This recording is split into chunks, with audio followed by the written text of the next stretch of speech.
श्री स्वामी समर्थ. नमस्कार स्वामी भक्तांनो. आम्ही स्वामी भक्त या चॅनलवर मी तुमचं मनापासून स्वागत करते.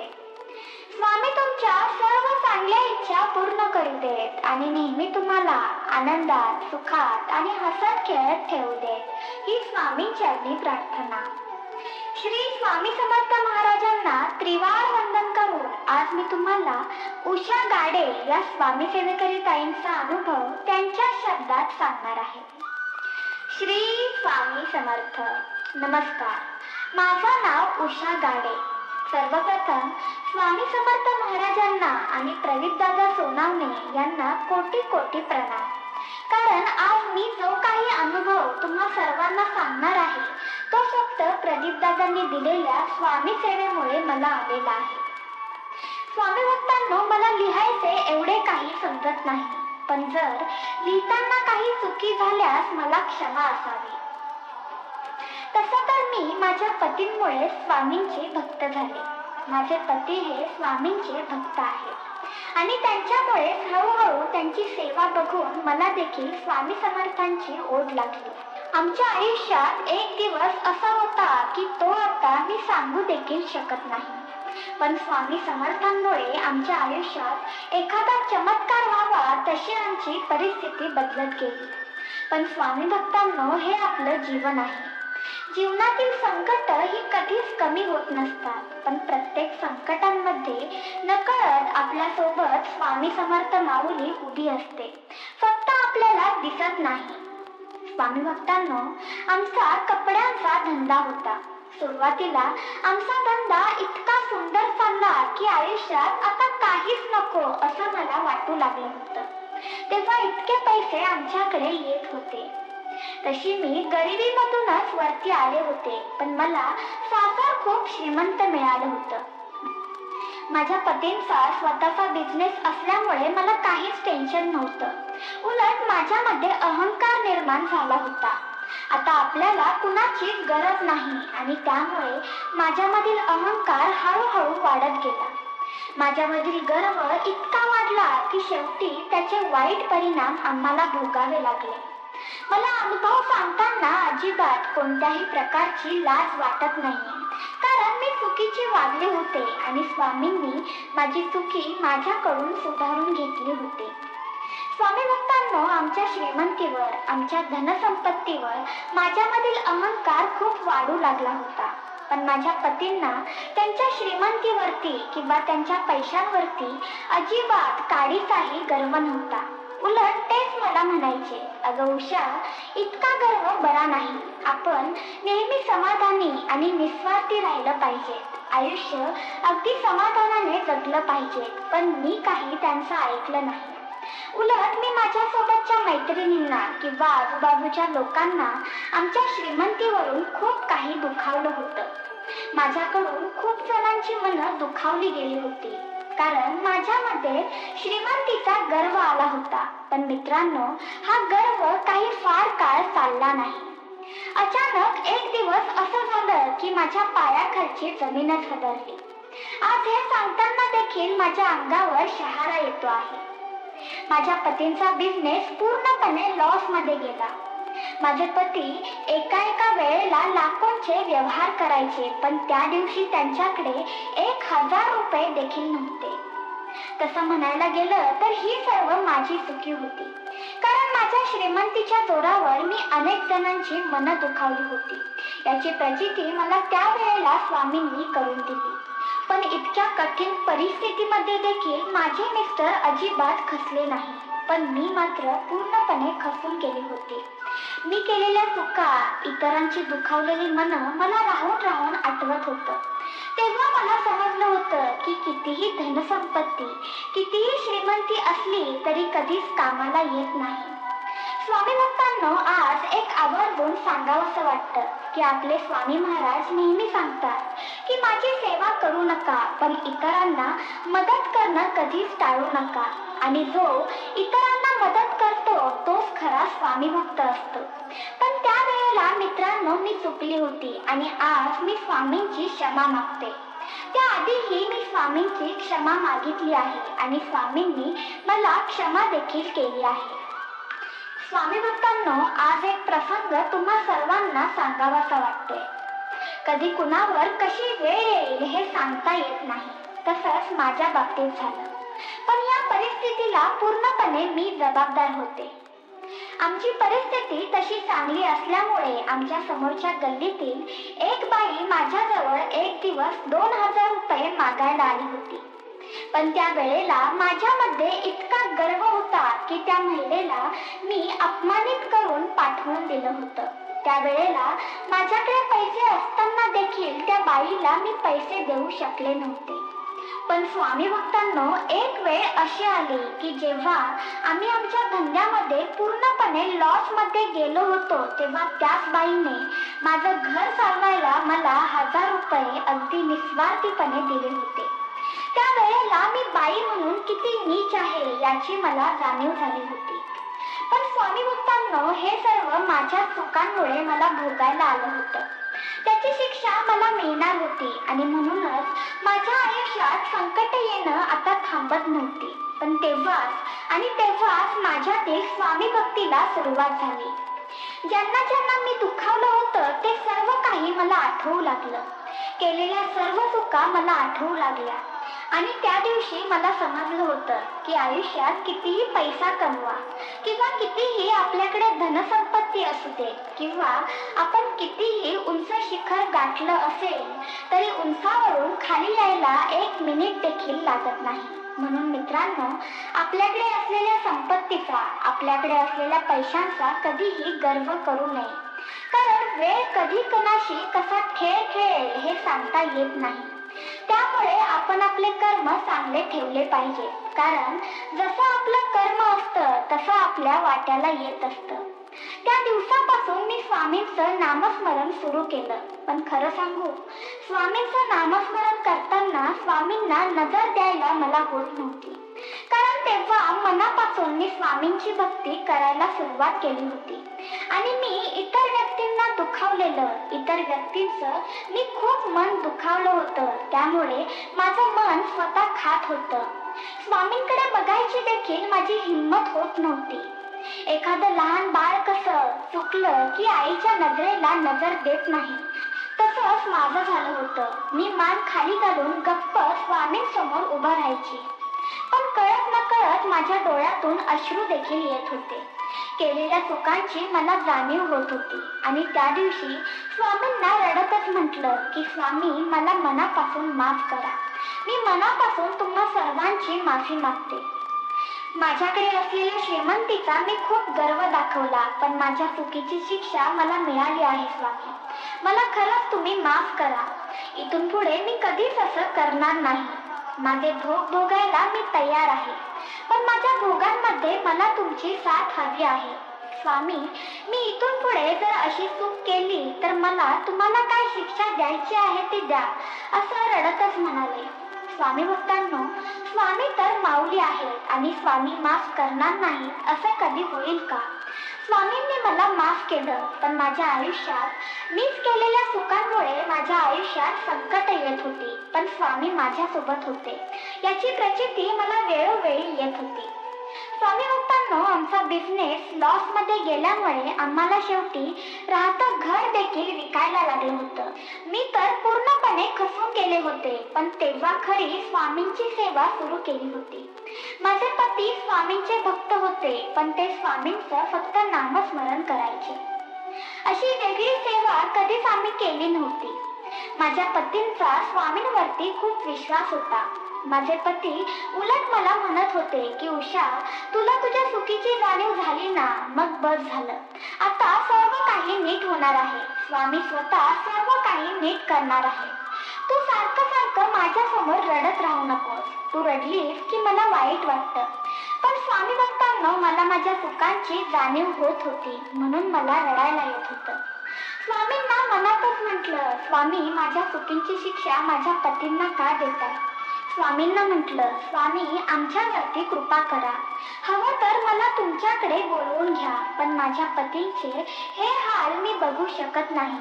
कारण स्वामी भक्तांनो, माझ्या पतींना आमच्या मुलाचं खूप मोठं टेन्शन आलं होतं. कारण आमचा मुलगा आता लग्नाला आला होता आणि मुलीकडच्यांना दाखवायला गेलं तर आमच्याकडे साधं स्वतःचं घर देखील शिल्लक राहिलं नव्हतं. माझा मुलगा नोकरीवर होता, पण या कोरोनामुळे त्याच्या कंपनीमधून देखील अर्धाच पगार देत होते. त्यामुळे तो देखील स्वतःचे घर घ्यायची हिंमत करत नव्हता. स्वामी भक्तांनो, तो मुलगा काय हिंमत करेल, कारण आमच्यामुळे त्याच्यावरती अचानक खूप जबाबदाऱ्या येऊन पडल्या होत्या. त्या जबाबदाऱ्या सांभाळून तो स्वतःचे घर घेऊ शकत नव्हता. पण बिचारं माझं बाळ एका शब्दाने देखील मला उलट बोललं नाही. आई, तुझ्या वागण्यामुळे असं झालं किंवा तसं झालं असं काहीच मला त्या वेळेला माझा मुलगा, माझं बाळ बोललं नव्हतं. उलट माझं लेकरू मला समजवायचं की आई, तुला तुझ्या चुकांची जाणीव झाली आहे, मग आता रडायचं नाही. बघ, आपले स्वामी महाराज नक्कीच चांगलं करणार आहे. माझ्या बाळाचे हे बोल ऐकून मला खूप वाईट वाटायचं, मन अगदी भरून यायचं. मनातच स्वामींना म्हणायचे की स्वामी, किमान माझ्या बाळासाठी तरी आमच्यावरती कृपा करा. तुम्ही चमत्कार करू नका, पण हे सगळं सहन करायची मला ताकद द्या, कारण मी आता खचत चालली आहे स्वामी. माझ्या पतींनी शून्यातून विश्व निर्माण केलं होतं, पण त्या दिवशी आम्ही पुन्हा एकदा शून्यात आलो होतो. स्वामी भक्तांनो, काय करावं आणि काय करू नये हे काहीच समजत नव्हतं. कधी कधी असं वाटायचं की स्वतःला संपवून टाकायचं, पण आपले स्वामी महाराज आपल्या सोबत असतात याची जाणीव मला त्या वेळेला देखील वेळोवेळी येत होते. स्वामी भक्तांनो, त्या परिस्थितीमध्ये मी स्वामींचं नामस्मरण, स्वामींचा तारक मंत्र ऐकायचे. अखंड नामस्मरण मी चालू ठेवलं होतं आणि अगदी मनापासून मी स्वामींचं नामस्मरण करत असायचे. मला मोबाईल मधलं काही जास्त समजायचं नाही, पण माझ्या मुलाने, माझ्या लेकराने मला YouTube वरती स्वामी समर्थांचे अनुभव कसे ऐकायचे, स्वामी समर्थांची गाणी कशी ऐकायची हे शिकवलं होतं. आणि असंच त्यातील ते चॅनलवरचे व्हिडिओ पाहता पाहता माझ्यासमोर प्रदीपदादा सोनावणे यांनी दिलेले सेवेचे अनुभव डोळ्यासमोर आले होते. त्या दिवशी स्वामींना हात जोडले आणि असं वाटलं की स्वामींनीच हे माझ्या समोर आणलं आहे. त्या दिवसापासून 4 ते 5 दिवस मी त्या चॅनलवरचे स्वामी समर्थांचे अनुभव ऐकत होते आणि माझी प्रदीपदादांशी बोलायची तीव्र इच्छा झाली. इथूनच आपल्याला काहीतरी मार्ग मिळू शकतो असं मला वाटू लागलं होतं.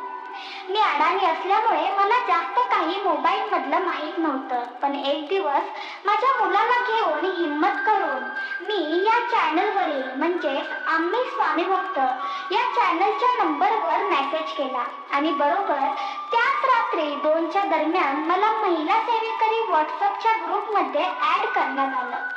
मला त्या ताईंचं नाव माहीत नाही, पण त्या ताईंनी मला त्या रात्री महिला सेवेकरी ग्रुपला ऍड केलं आणि माझं मन अगदी भरून आलं. त्या ताईने मला सांगितलं की तुमची जी काही शंका असेल, तुम्हाला जी काही अडचण असेल ते तुम्ही महिला सेवेकरी ग्रुप ऍडमिनला सांगा, नक्कीच तुम्हाला सेवा भेटू शकते. आणि त्या दिवशी हिम्मत करून मी त्याच रात्री त्या ग्रुप ऍडमिनला मेसेज केला आणि माझी सर्व परिस्थिती त्यांना सांगून टाकली. मला वाटलं की माझं हे सगळं गाराणं ऐकून माझ्याशी कुणी बोलणार देखील नाही, पण स्वामी भक्तांनो, हे तर स्वामी भक्त आहेत. अगदी प्रेमाने आणि निष्पाप मनाने ती मुलगी माझ्याशी बोलली होती. ती म्हणाली, काकी तुम्ही अजिबात काळजी करू नका, मी प्रदीपदादांशी बोलून नक्कीच तुम्हाला सेवा देण्याचा प्रयत्न करते. आणि त्या मुलीने देखील सांगितलं की प्रदीपदादा खूप कामात व्यस्त असल्यामुळे लगेच सेवा भेटणार नाही, पण 2च दिवसात प्रदीपदादांना विचारून नक्कीच मी तुम्हाला सेवा देते. आणि बरोबर 2 दिवसाच्या आतच मला त्या मुलीने प्रदीपदादांना विचारून सेवा दिली होती. मी त्या मुलीला सांगितलं होतं की बाळा, मी 50 वर्षाच्या वरची आहे, त्यामुळे तुला विनंती करते की प्रदीपदादांना सांग की माझ्याने जितकी सेवा होईल तितकी सेवा मी मनापासून करेन. आणि अगदी मी सांगितल्याप्रमाणे प्रदीपदादांना विचारून त्या मुलीने मला अगदी सोपी सेवा दिली होती. प्रदीपदादांनी मला 7 वेळा गुरुचरित्र पारायण आणि रोज 11 वेळा घोर अष्टक स्तोत्र बोलायला सांगितलं होतं. त्या दिवशी जीवन कुठे जीव आला होता. कारण स्वामी नेहमी म्हणतात, आमच्या संपर्कात यायला देखील नशीब लागतं आणि माझं देखील तसंच काहीसं झालं होतं. इतक्या चुका करून देखील स्वामींनी मला माफ केलं होतं. स्वामी भक्तांनो, हा मनुष्याचा जन्म आहे आणि मनुष्य कधीच शांत नसतो. माझं मन सारखं खायचं की मी इतकी सेवा करते पण सर्व ठीक होईल ना. पण माझा मुलगा, माझं लेकरू मला सारखं बोलायचं, आई सर्व काही ठीक होणार आहे. आपला स्वामींवरती विश्वास आहे, स्वामी सर्व काही ठीक करणार आहे. आणि बघ, प्रदीप दादांचा आशीर्वाद आपल्या सोबत आहेस, मग कशाला तू काळजी करतेस. निस्वार्थीपणे सेवा करत जा. आणि मी सेवा करत गेली. या म्हातारीने जशी होईल तशी सेवा अगदी मनापासून केली होती. पण लगेचच स्वामी भक्तांनो मला फळ मिळालं नाही. खरं तर स्वामी आपली परीक्षा घेत असतात. स्वामी आपल्याला खरं तर खंबीर बनवत असतात.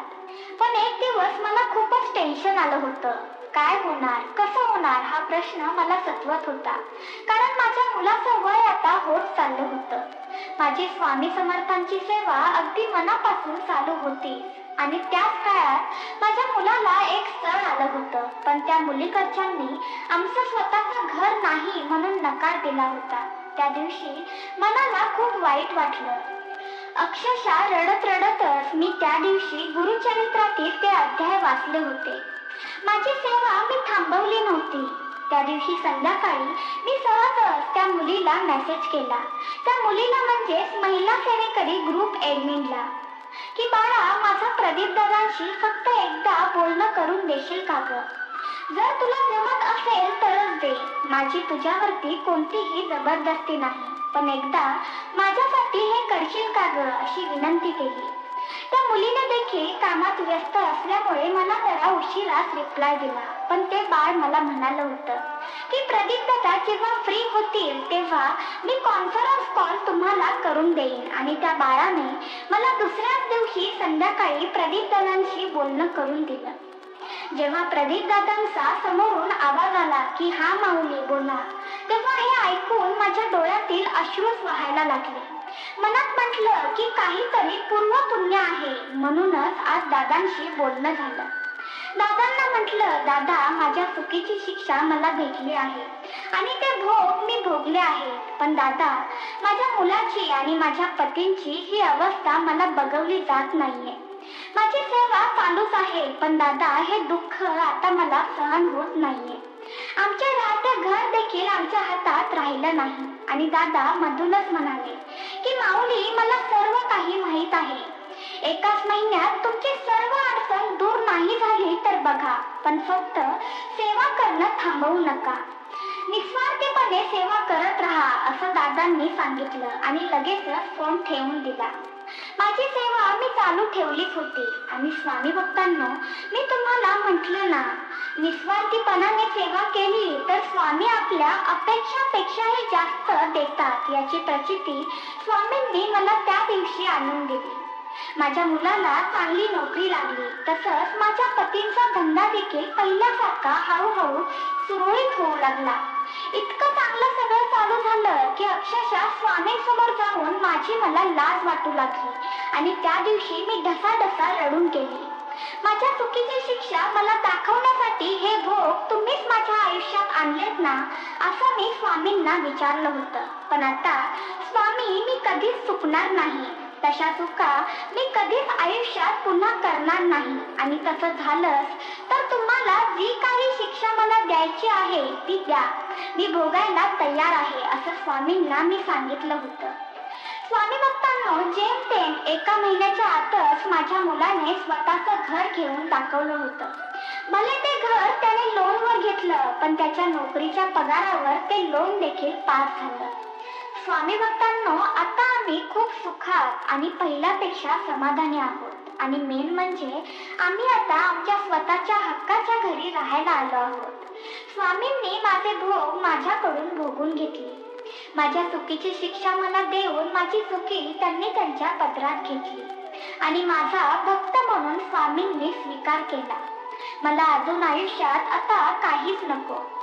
प्रदीप दादांनी दिलेल्या सेवेमुळे माझं आयुष्यच बदलून गेलं. कारण आम्ही पूर्णपणे उद्ध्वस्त झालो होतो असं म्हणायला हरकत नाही. पण प्रदीपदादांनी दिलेल्या सेवेमुळे आता आम्ही शून्यातून पुन्हा एकदा वरती आलो आहोत. प्रदीपदादा, मी तुमचे उपकार कधीच विसरणार नाही, कारण आज तुमच्यामुळे आमच्यावरती चांगले दिवस आले आहेत. तुम्ही दिलेल्या सेवेमुळे आज आम्ही सुखी आणि समाधानी आहोत. आता फक्त एकच इच्छा आहे की माझ्या मुलाचं लग्न लवकरात लवकर जमावं आणि अगदी मुलीसारखी सुनबाई मला भेटावी. तिच्यावर मला आईसारखं प्रेम करण्याची इच्छा आहे, कारण मला मुलगी नाही. येणाऱ्या सुनबाईला मी माझी मुलगी मानणार आहे. स्वामींच्या आणि प्रदीपदादांच्या आशीर्वादाने ही इच्छा देखील लवकरात लवकर पूर्ण होईल असा माझा विश्वास आहे. स्वामी भक्तांनो, तुम्हा सर्वांना जाता जाता एकच सांगावंसं वाटतं की मी केलेल्या चुका जर तुम्ही करत असाल तर अजिबात करू नका, कारण नेहमीच आपल्या आयुष्यात धनसंपत्ती, आपला पैसा, प्रॉपर्टी कामाला येत नाही. आपल्यामधील माणुसकी आपल्याला स्वामींपर्यंत नेण्याचं काम करते. आपलं मन निस्वार्थी हवं. आपण इतरांना मदत केली पाहिजे, तरच आपल्याला स्वामी पावणार आहेत. कारण आपल्याला इथेच करायचं आहे आणि इथेच भोगायचं आहे. त्यामुळे आपले कर्म, आपली बोली चांगली ठेवा, तरच आपल्याला देव पावेल. हा माझा स्वतःचा मी अनुभवलेला अनुभव आहे, म्हणून तुम्हाला सांगत आहे. अनुभव सांगताना काही चुकी झाली असल्यास मला क्षमा असावी. श्री स्वामी समर्थ. जय जय स्वामी समर्थ. स्वामी भक्तांनो, उषाताईंचा अनुभव खरंच डोळ्यात पाणी आणण्यासारखा होता. तुम्हा सर्वांना उषाताईंचा अनुभव आवडला असल्यास कमेंट बॉक्समध्ये श्री स्वामी समर्थ नामाचा जयघोष करायला विसरू नका. सर्व स्वामी भक्तांनो, तुम्हाला मला एक विनंती करायची आहे.